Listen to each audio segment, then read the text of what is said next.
Hello everyone, welcome back to the channel.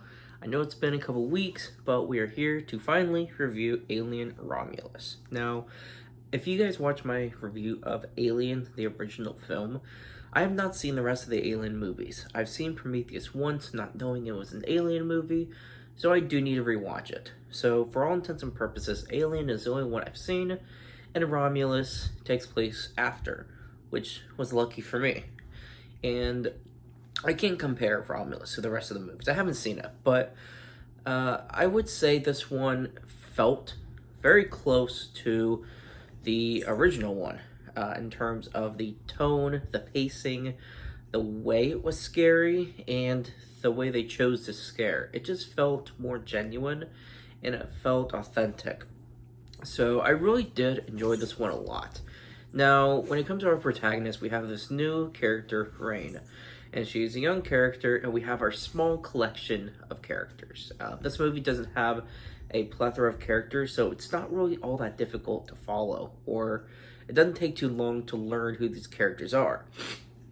Her sort of android, synthesoid brother, Andy, he's a new character. He's a newcomer for this franchise as well, and what's interesting about him is he plays this sort of awkward character. Her father had put in these corny jokes so he can tell his sister when she's feeling upset. He's just sort of, even though he's not human, he feels like a human-like character. He's the character that I think the audience really connected with in the beginning. And he sort of brings his heartwarming presence to an otherwise dreadful movie.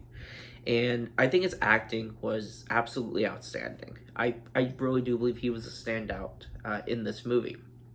And so, in this movie, these collection of characters, they go to the Romulus space station so they can use the pods on board to travel away and get away from the planet they've been stuck on. So, of course, as fans of the franchise, we know that aliens are here, and this is going to be bad news for the crew. But of course, this also plays into the fact that there are things that, as the audience, we expect or are getting ready for that the crew knows nothing about. And so, for the characters, it just feels like there's this. It feels like a hopeless situation for them pretty much the entire time. And on one hand, it almost. Some movies where you know or can guess at what's going to happen, it takes away from the intensity and the suspense. This one, I think it did the opposite, which is hard to explain. Knowing what could happen to the crew, it just made it more exciting because then having this, especially multiple film franchise now, I think it's more exciting knowing what's coming up versus just it being generic and knowing what's coming. So I really did like that aspect of this movie as well. In this movie, there are several different locations. It's all on the Romulus space station, but they go exploring a little bit. But a lot of the scenes happen in one room, then the next scene's one room, the next scene's one room, and something always happens in each one. It's not just, just moving the scenes along. So I felt like it really felt like one of those movies where they're traveling. It's almost like Alien is nothing like Zombieland, but Zombieland they're like traveling cross country. It almost sort of felt like characters who are just traveling, even though it's one location. That's also hard to explain, which I know I'm saying that a lot, but that just goes to show how much in depth I think the details and the excitement there is in this movie because it was so layered. So I really like that. And so in this movie, one of the scenes from the trailers that as we come up to in the movie is the face hugger scene. And it was really, it was a intense scene because you don't know which character is going to latch onto. You don't know who's going to survive, who's going to make it. You don't know if in this room we're going to lose over half our characters all at once. And I think that's sort of the dread that this movie gave us, is you never know if we're losing more than one character at a time. And I think that builds the anticipation for what's coming next very well. I think it did a really great job with that. And so we have our scene with the face huggers where it obviously latches onto one of the characters, and you know, with the scene with it coming out of the chest, you know it's coming, but seeing the reactions from the characters, which the cast did really well with this as well, I think it was just done really. It was just, I thought it was great. You know, it felt like genuine reactions from the actors, which in turn means from the characters, and it just felt like a real horror movie, not in the traditional sense of waiting for jump scares and stalkers. This movie felt like true horror in the sense of it just being this disgusting killing machine, the alien.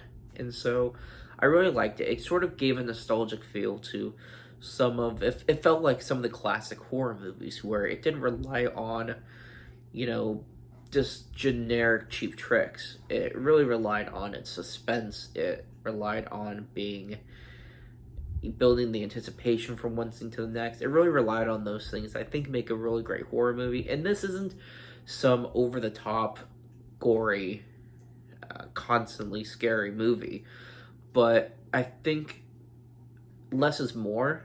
That I think is very true for this movie, and that is another thing that I really liked about it as well. And so, in this movie, Andy also, well, the rest of the characters, they come across a synthezoid, and it turns out to be a returning character from the original movie, which I thought was pretty cool. I haven't seen the rest of the movie, so I don't know, because he's not human, really, so I don't know if he came back in any of the other ones, but he was in this one. It was cool to see for someone who's watching these, Prometheus aside, in mostly chronological order. It was cool to see. It was a nice return. I think his return was handled well and with respect, and I thought it was great. It's a great scene. And so the Synthezoid also is giving new orders for Andy. They put in a new module for Andy so he can, you know, so he can get something done. But with this new module comes new directives and new orders, and his character was cold. The decisions he made, he let some of the characters die. I mean, the actor switched from this likable, heartwarming presence to this cold, dark, brooding figure. I mean, he was able to just switch like that, and I think that proves his skills as an actor. So that was a very high positive from this movie, and that's why I say he was probably one of the standout, because he was able to make that switch so seamlessly, I would say. And so, as we progress along through this movie, obviously they discover there are more aliens. We are getting fewer characters toward the end, and when we get to this climax of them leaving Romulus space station, like in the original, when we have this one character that makes it out, but turns out alien is on board. They sort of do the same thing, which is reminiscent of that, I would say. Is in this movie, we have 3 characters that do make it out, but one of them is pregnant. That we knew from beginning of the movie, but she was also held captive by the aliens, and so we now know that her baby isn't really gonna be much of a baby, and it turned into, now I know this reminded me of Prometheus. I barely remember the tall, pale figure. I don't remember what it's called. I know Alien fans are going to be really upset with me. I don't know the name of it, but we have that tall, pale sort of character that grows from this baby, and so it was able to be reminiscent of the original without copying. So it's not just Alien again, but it was something new, and I think this character, they gave the horror elements. This is where it was the jump scare. This is where it's in your face. It's toward, he's staring into the space helmet of one of the characters.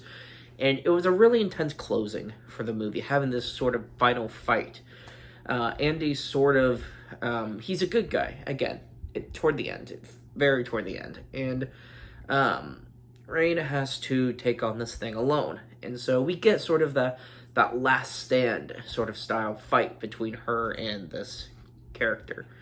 And so as it closes, it's not really a happy ending, but you have a couple characters that make it. And so it sort of gives this ominous ending to where we're not sure if maybe the two characters left could come back in another project, or if they're just meant to be written out for good.